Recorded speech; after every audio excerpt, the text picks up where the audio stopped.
मेरा नाम डॉक्टर सुवचला है। मैं जीवा फर्टिलिटी सेंटर्स में साइंटिफिक डायरेक्टर हूँ। आज हम ये जानने की कोशिश करेंगे कि गर्भ में अबनॉर्मलिटीज यानी कि जिस शेप में, जिस आकार में उसे रहना चाहिए, अगर वो ना हो तो उस डिफेक्ट से प्रेगनेंसी के चांसेस कैसे होते हैं। इन डिफेक्ट्स को मुलेरियन डिफेक्ट्स भी कहा जाता है। अब ये जान लीजिए कि जिस प्रकार किसी भी बॉडी के पार्ट में कोई भी मालफॉर्मेशन हो सकता है, उसी तरह अगर एक औरत के रिप्रोडक्टिव ऑर्गन्स में यानी कि जैसे गर्भ हो गया, ट्यूब्स हो गया, ओवरीज हो गए, उसमें अगर कोई मालफॉर्मेशन हो तो भी प्रॉब्लम हो सकता है। ये जो शेप है एक औरत के रिप्रोडक्टिव बॉडी पार्ट्स के, ये उसी दौरान निर्धारित होते हैं जब वो अपने माँ के गर्भ में होती है। पार्ट्स कौन से हैं? जैसे मैंने कहा यूट्रस, फैलोपियन ट्यूब्स, ये सब जो हैं डक्ट्स, जिनका नाम मुलेरियन डक्ट्स होता है, जब वो गर्भ में होती है मुलेरियन डक्ट्स होता है, वहाँ से बढ़ते हैं वो।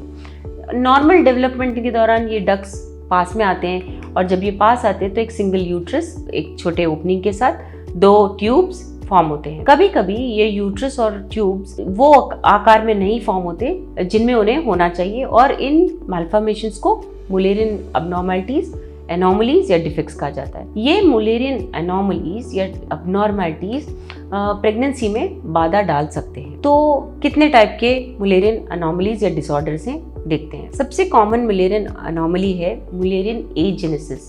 इसमें ट्यूब और यूट्रस का ना होना देखा गया है। कभी कभी ये जो डक्ट्स मैंने बताए हैं उनका फ्यूजन नहीं होने के कारण ये ठीक से फॉर्म नहीं होते और इन पेशेंट्स में किडनी के प्रॉब्लम्स भी देखे गए, क्योंकि जो मुलेरियन अबनॉर्मलिटीज है किडनी के आसपास हो रहे होते हैं और किडनी क्योंकि उनके प्रभाव में भी आने के कारण ये मुलेरियन अबनॉर्मलिटीज वाले लोगों में किडनी प्रॉब्लम्स भी देखा गया है। मुलेरियन एजेनेसिस क्या है? ये एक ऐसा प्रॉब्लम है जब यूट्रस, सर्विक्स यानी कि यूट्रस का जो द्वार होता है उसे सर्विक्स कहते हैं, अपर वजाइना, ये ठीक से डेवलप नहीं होते हैं। यहाँ पे एक छोटा सा वजाइनल ओपनिंग जरूर होता है मगर उसके पीछे कुछ नहीं होता है। ये जब प्रॉब्लम होता है, ओवरीज ठीक से डेवलप होते हैं और बाहर के जेनिटिलिया भी होता है, यानी कि औरत के लक्षण सारे होंगे मगर अंदर के भाग नहीं होंगे। तो इन पेशेंट्स में लक्षण कुछ नहीं होते, यानी कि सिम्टम्स कुछ नहीं होते और तभी पता चलेगा जब वो बहुत बड़ी हो जाती है। बेसिकली क्या होता है, इनमें पीरियड्स नहीं हो रहे होते और जब दक्षिण इंटरकोर्स की कोशिश की जाती है तो पेन बहुत होता है क्योंकि वहाँ का भाग ही नहीं होता है। इन लोगों को ट्रीट किया जा सकता है ज़रूर, सर्जरी करके वजाइना का द्वार बड़ा करके इन्हें ठीक किया जा सकता है।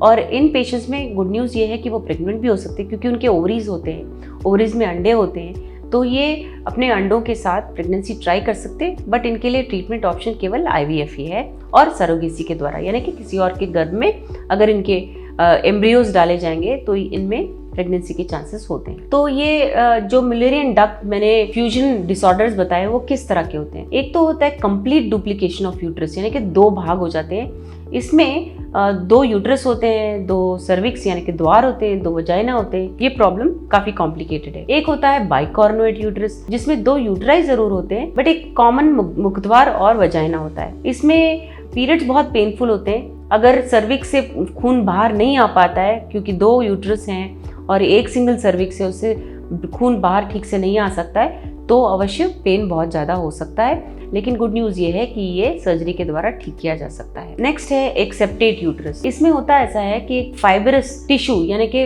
आप सोचिए जैसे कि एक मस्कुलर टिश्यू वो यूट्रस के बीच में बढ़ रहा होता है, बट इसमें भी गुड न्यूज़ ये है कि ये फाइबरस टिश्यू को निकाल के मिनिमली इन्वेजिव सर्जरी यानी कि बहुत कम छेड़छाड़ी करके हिस्टेरोस्कोपी द्वारा भी इस यूट्रस को ठीक किया जा सकता है। दूसरा है आर्कुएट यूट्रस। इसका मतलब ये है कि यूट्रस के ऊपर के भाग में एक डेंट होता है, यानी कि फोल्ड होता है। इस सिचुएशन में प्रेगनेंसी के लिए कोई प्रॉब्लम नहीं होने के चांसेस ज़्यादा होते हैं। सो मुलेरियन डक्ट्स फ्यूजन डिसऑर्डर्स, यानी कि मुलेरियन डक्ट के ना मिलने की वजह से जो डिसऑर्डर्स होते हैं उससे क्या प्रेगनेंसी में प्रॉब्लम्स हो सकते हैं। यूजुअली ये जो डिसऑर्डर्स होते हैं इनमें ओवरीज होते हैं और जो ठीक तरह से काम कर सकते हैं, जिनमें अंडे होते हैं और वो डेवलप भी हो रहे होते हैं। इन औरतों में ब्रेस्ट का होना, नॉर्मल हेयर ग्रोथ होना बॉडी पार्ट्स में और प्रेगनेंसी का आना भी आसानी होता है। उनको कोई फिजिकल डिस्कम्फर्ट सेक्सुअल इंटरकोर्स के दौरान नहीं होते हैं। लेकिन मुख्य बात तो ये है कि ये जो प्रॉब्लम्स हैं इनकी वजह से मिसकैरेजेस या बच्चों का पहले 9 महीने के पहले प्री टर्म बर्थ होना भी बहुत ज़्यादा देखा गया है। प्रेगनेंसी में प्रॉब्लम ये डिपेंड करेगा कि ये जो प्रॉब्लम है उसका सिवियरिटी क्या है, किस तरह का प्रॉब्लम है यूट्रस में उसके ऊपर निर्धारित होगा, आप प्रेग्नेंट हो सकते नहीं। लेकिन अगर इसके बारे में ठीक से पता करना है, कंफर्म तरह से आपको इसके बारे में पता करना है, तो डेफिनेटली एक अल्ट्रासाउंड कराना पड़ेगा, या उससे भी अच्छा तरीका है मैग्नेटिक रेजोनेंस इमेजिंग, जिसे हम MRI कहते हैं, या सर्जिकल प्रोसीजर, जैसे मैंने कहा हिस्ट्रोस्कोपी, लैप्रोस्कोपी। इन प्रोसीजर्स के द्वारा हम पता लगा सकते हैं कि प्रॉब्लम क्या है, इसकी क्या सिवियरिटी है, और आपके चांस ऑफ प्रेगनेंसी इस बीमारी के रहने के, बीमारी तो नहीं कहूँगी, इस डिसऑर्डर के रहने के बावजूद क्या है आपके चांसेस ऑफ प्रेगनेंसी, ये आप अनुमान लगा सकते हैं। इसके बारे में अगर आपको और जानकारी चाहिए, अवश्य जीवा फर्टिलिटी सेंटर्स आइए। धन्यवाद। हमने इस वीडियो को बनाने में बहुत मेहनत की है, ज़रूर हमें सब्सक्राइब और लाइक कीजिए। Thank you.